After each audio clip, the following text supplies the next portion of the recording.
نہ جو ہے وہ اپنی جو ہے مر رہے ہیں.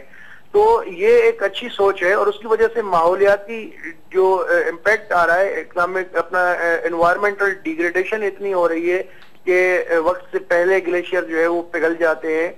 تو یہ اچھی بات ہے اور میں سمجھتا ہوں کہ انپریسیڈنٹڈ بھی ہے کہ پاکستان میں آرمی چیف اس طرح کی بات کرے اور یہ جو ہے وہ ایک لحاظ سے اچھا موقع ہے یہ معاملہ حل کرنے کے لیے دونوں ممالک کے لیے. پر کیا سمجھتے ہیں کہ اب جس طرح آرمی چیف کے بھی جو اسٹیٹمنٹ آپ کہہ رہے ہیں کہ ان کے بھی طرف سے ایک بڑا بیان آ گیا اور میاں صاحب کی طرف سے بھی وہی آئے, یقیناً ہماری جو پارلیمنٹ میں تمام لوگ موجود ہیں وہ بھی یہی کہیں گے کہ ہمارے جوان جو اس وقت جس طرح آپ بھی فرما رہے ہیں کہ وہاں پر اتنی ٹھنڈ ہے اور دونوں ممالک کو بیٹھ کے مسئلے کا حل نکالنا چاہیے, تو بھارت کی طرف سے کیا رد عمل آنا چاہیے بھار صاحب؟ میرے خیال میں کہ جتنا ایسا نہیں ہے جس طرح پاکستان میں ایک تھوڑا سا پریشر ایک ڈیولپ ہو رہا ہے اور پولیٹیکل فورسز اکٹھے ہو کے کوئی ایک اچھا ایک مثال پیش کرے, تو ہم سے زیادہ میچور جو سول سوسائٹی پولیٹیکل لوگ ہیں وہ ادھر انڈیا میں بھی ہیں اور ہاکس بھی ادھر ہیں, ہمارے پاس بھی ہیں. تو میرے خیال میں کہ انڈیا کو پازیٹیو رسپانس دینا چاہیے اور فوری طور پہ دینا چاہیے چونکہ ایک اچھا موقع ہے. اور ماضی میں بھی آپ کو جیسے کہ پتہ ہے کہ راجیو گاندھی صاحب جب آئے تھے ادھر پاکستان کے دورے پہ تو اس وقت آلموسٹ ایگریمنٹ یہ ہو چکا تھا کہ 84 سے پہلے کی جو پوزیشن تھی جب انڈیا نے قبضہ کیا تھا سیاچن پہ, تو وہ والی پوزیشن جو ہے برقرار رکھنی چاہیے اور دونوں ممالک کو وہاں سے فوجیں ہٹا دینی چاہیے. پھر پرویز مشرف کے دور میں بات چیت بھی کافی آگے چلی گئی تھی اور آپ کو یاد ہوگا کہ خورشید قصوری صاحب جو اس وقت فارن منسٹر تھے انہوں نے یہ کہا تھا کہ وہ حل کے بہت قریب پہنچ گئے تھے لیکن وہ حل نہیں ہو سکا. تو میں سمجھتا ہوں کہ اب پولیٹیکل گورنمنٹس ہیں دونوں جانب اور یہ اچھا موقع ہے کہ اس موقع پر فائدہ اٹھانا چاہیے اور ڈی ملٹرائزیشن ہونی چاہیے اس خطے کی ہونی چاہیے. پر مر صاحب یہ بھی فرمائیے گا کہ کیا ہمارے ہاں جیسے میں نے پہلے بھی کہا کہ اب تو لڑائی ہو رہی ہے کہ پہلے کون گیا پہلے کون نہیں گیا, پر تمام جو پولیٹیکل فورسز اس وقت پاکستان میں موجود ہیں سیاچن کے مسئلے کو ان کو کیسے لینا چاہیے؟ دیکھیں اب تو میرے خیال میں کہ میاں صاحب کے بعد عمران خان نے بھی یہ بیان دیا ہے اور اس گورنمنٹ کی تو میرے خیال میں پہلے دن سے یہ پوزیشن کافی واضح ہے. تو پریزیڈنٹ کا جو یہ بھی دورہ ہے جس طرح آپ نے پہلے بھی ذکر کیا وہ اس کو فیسیلیٹیٹ کرے گا اور میں سمجھتا ہوں کہ کوئی اس کی وجہ نہیں ہے کہ کوئی اس بات کا جو ہے کوئی پازیٹیو ریسپانس نہیں دینا چاہیے. تو سیاستدان بھی ایک میچورٹی کا ثبوت دے رہے ہیں تو خیال میں کہ ایک جو پک رہا ہے ایک فصل جو ہے وہ ابھی اس کا پھل جو ہے وہ عوام کو ملنا چاہیے. جی بہت شکریہ اعجاز مہر صاحب, سینئر صحافی تجزیہ نگار اسلام آباد سے ہم سے بات کرتے ہیں, آپ نے ٹائم دیا, بہت بہت شکریہ. اب خالد رانا صاحب وہی بات ہے کہ اس وقت جو اہم ایشو ہے پاکستان کا وہ یقیناً یہی ہے کہ جو اس وقت جوان پھنسے ہوئے ہیں اور اس کے بعد کئی لوگ جس طرح اسلم راجپوت صاحب نے بھی کہا کہ جہاں پہ جانور بھی نہیں رہ سکتا بچ نہیں سکتا وہاں پہ انسان تو رہنا بڑا مشکل ہے اور دونوں طرف سے انسانی جو جانوں کا ضائع ہوا ہے نقصان ہوا ہے دونوں ملکوں میں وہ بہت ہوا ہے. آپ لوگ جب باہر بیٹھ کے سیاستدانوں کو نیشنل ایشوز پہ لڑتے ہوئے دیکھتے ہیں تو کیا محسوس ہوتا ہے آپ کو؟ میں تھوڑا سا جو گفتگو ہوئی ہے پہلے اس کو اور آپ کے تبصرہ نگار نے جو بات کی اعجاز مہر صاحب نے تو میں اس پہ بات کروں گا. میرا خیال ہے یہ اس بات کو ہم شاید کیوں اٹھاتے ہیں کہ فلاں کیوں نہیں گیا اور فلاں کیوں گیا. یہ اداروں کا کام ہوتا ہے کہ وہ جا کے ان کے پاس ٹیکنیکل فیسلٹیز ہوتی ہیں, ان کے پاس ٹیکنالوجیز ہوتی ہیں جن انہوں نے نکالنا ہے. اگر سربراہ مملکت جاتا ہے, اگر آپ کی پارٹی کا لیڈر جاتا ہے, میرا نہیں خیال ہے کہ وہ پازیٹیولی کنٹریبیوٹ کرتا ہے وہاں پہ, بلکہ وہ جو ریسورسز ان دوسروں کے لیے استعمال ہونے ہوتے ہیں ان کو انٹرپٹ کرتا ہے, ان کو استعمال کرتا ہے. ساری انتظامیہ ان کے دوروں میں لگ جاتی ہے. پولیٹیکل پوائنٹ سکورنگ کی بات ہے. میں اگر کوئی نہیں گیا یا کوئی گیا ہے تو میں اس بحث میں نہیں جاؤں گا اور ہمیں اس بحث میں نہیں جانا چاہیے کہ فلاں چلا گیا اور فلاں نہیں گیا. اس سے پہلے بھی میرے بھائی عثمانی صاحب نے اور اسلم راجپوت صاحب نے, ہم لاشوں پہ کب تک سیاست کریں گے؟ ہمیں لاشوں پہ سیاست نہیں کرنی چاہیے, ہم پوائنٹ سکورنگ کی بات نہیں کرنی چاہیے. اور جیسے انہوں نے کہا جی وہ فلاں جماعت کی ذمہ داری ہے کراچی سب کی ذمہ داری ہے. کراچی میں ایک بندہ مرتا ہے اتنا ہی پی ایم ایل این کو دکھ ہونا چاہیے جتنا پی ٹی آئی کو ہونا چاہیے, اتنا پیپلز پارٹی کو ہونا چاہیے. اور جہاں کے جتنے نمائندے ہیں ان کو کرنا چاہیے. سیاچین کا مسئلہ یقیناً حل ہونا چاہیے. بات انہوں نے صحیح کی. شاید ہم اس لحاظ سے نہ دیکھیں تو بہتر ہے کہ جی وہ جانور بھی وہاں نہیں رہتے اور انسان رہتے ہیں. آخر ہماری سوورن سٹیٹ ہے, معاملات خراب ہوئے, ہمیں اس کو ڈیفینڈ کرنا تھا, کیا. لیکن اس بات کو اتنا پرلونگ کر دینا کہ آپ اپنے ریسورسز, اپنی جانیں, اپنی قیمتی لوگ اس پہ لگائے رکھیں اور اس پہ پھر آپ سیاست کریں کہ فلاں چلا گیا فلاں نہیں گیا, یہ شاید بہت بدقسمتی کی بات ہے.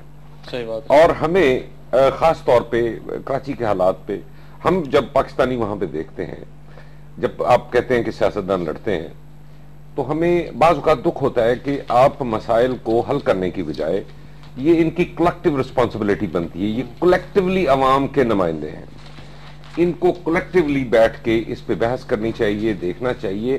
ہاں آپ بہت سارے ٹیکسز پہ آپ بے شمار کرتے ہیں اور دوسری باتوں پہ آپ بہت ساری سیاست کرتے ہیں, لیکن انسانی لاشوں پہ سیاست کرنا شاید ہمیں نہ زیب دیتا ہے اور نہ ہمیں کرنی چاہیے. انسانی لاشوں پہ سیاست نہیں کرنی چاہیے. اسلم راجپوت صاحب, وہی بات ہے کہ انسانی لاشوں پہ جو ہے جس طرح رانا صاحب کہہ رہے ہیں سیاست نہیں کرنی چاہیے, پر وہی بات ہے کہ اب سیاسیین کا مدعا بھی جو ہے مجھے سمجھ میں یہ ہے کہ آنے والے وقت میں پاکستان میں بڑا ایک سیاسی رول بنے گا, جو مختلف ٹاک شوز میں اور مختلف پارٹیوں کے جلسوں میں یہ طے ہوگا کہ سیاسیین کے ایشوز پہ پہلے کس نے آواز اٹھائی. خان صاحب کا بھی تو آج جس طرح اعجاز ماہر صاحب کر رہے ہیں بیان آ گیا, اور وہی بات آ رہی ہے کہ جیسے پی ایم ایل این کے جیسے عثمانی صاحب کہہ رہے ہیں کہ سب سے پہلے پاکستان کا کون سا لیڈر تھا کہ وہاں گیا. دیکھیں بات یہ ہے, آپ کے اس سوال کے جواب کے ساتھ ساتھ بہت اچھی بات کی رانا خالد صاحب نے کہ ہمیں, اور میں نے اپنی پہلی بات میں نے یہ بات کہی کہ ان کا جانا اچھا اقدام ہے, ٹھیک ہے, لیکن پوائنٹ اسکورنگ نہیں ہونی چاہیے. پوائنٹ اسکورنگ, اب اگر میرے ساتھ کوئی مسلم لیگ نون کا بڑا لیڈر بیٹھا ہوتا تو وہ میری بات سمجھتا کہ میں پوائنٹ اسکورنگ کی بات کیوں کر رہا ہوں, کیونکہ 2 مرتبہ گورنمنٹ ان کی آئی پورے پاکستان میں, اور اس مرتبہ پنجاب میں گورنمنٹ ہے ان کی, 65% حصے میں مسلم لیگ نون کی گورنمنٹ ہے. 2 مرتبہ جب گورنمنٹ آئی, ایک مرتبہ 2/3 میجورٹی کے ساتھ آئی, اور انہوں نے واجپئی صاحب کو دورہ کرایا. اس وقت انہوں نے سیاچین کا مسئلہ حل کیوں نہیں کیا؟ آج انہیں سیاچین کا مسئلہ حل کرنے کی ان کے ذہن میں ایک بات آ رہی ہے, تو یہ لاشوں کی سیاست نہ کریں. اگر سیاچین واقعی مسئلہ حل طلب ہونا چاہیے تو پھر یہ مسئلہ اس وقت حل ہو جانا چاہیے تھا جب واجپئی صاحب آئے تھے. ٹھیک ہے, پوائنٹ اسکورنگ میں نے اس بات پر کہی ہے, لیکن چونکہ مسلم لیگ نون کے بڑے لیڈر ٹاک شوز میں آنے سے گھبراتے ہیں, تو ان کے جو لیڈر آتے ہیں ٹاک شو میں کون سے لیڈر گھبراتے ہیں میں نہال ہاشمی صاحب, کیونکہ آپ نے مجھے بتایا کہ نہال ہاشمی صاحب ادھر آئیں گے, تو مجھے یقیناً بات کرنے میں بھی مزہ آتا. ایک چیز ہے کہ میں بات کر رہا ہوں, آپ سمجھ رہے ہیں, آپ بات کر رہے ہیں, میں سمجھ رہا ہوں. اگر پوائنٹ اسکورنگ کی بات ہے تو مجھے آپ یہ بتائیں, عمران خان نے سب سے پہلے جیسے ہی سیاچین کا معاملہ ہوا, انہوں نے پورے اپنی قوم کو یہ بات کہی, مغیری صاحب جی, کہ تمام لوگ سیاچین کے اندر اس برفانی تودے سے پھنسے ہوئے ہمارے فوجی بھائیوں کی زندگیوں کے لیے سب دعا کرے. تو پورے ملک کے اندر, کراچی میں بھی, پنجاب میں بھی, کے بی کے اندر بھی, بلوچستان میں بھی دعائیہ تقاریب منعقد ہوئی, مشل بردار دعائیہ تقریب منعقد ہوئی. اللہ تعالیٰ سے دعا کی گئی کہ اے اللہ جو ہمارے محافظ تھے آج وہ بڑی مشکل حالات کے اندر ہیں, تو ان کی حفاظت فرما سکتا ہے, تو ہی ان کو زندگی دے سکتا ہے. جب یونس علیہ السلام کو مچھلی کے پیٹ میں تو زندہ رکھ سکتا ہے, تو یہ ہمارے محافظوں کو تو اس برفانی تودے سے زندہ سلامت یہ تو پورے پاکستان. تو میری بات یہ ہے کہ یہ مسئلہ حل ہو جانا چاہیے تھا جب 2 مرتبہ اقتدار. اب ایک سیکنڈ مغیری صاحب جلدی نہ کریں جی. آپ نے دیکھا کہ شہباز شریف صاحب نے یہ اعلان کیا پنجاب کے اندر کہ لوڈ شیڈنگ اور مہنگائی کے خلاف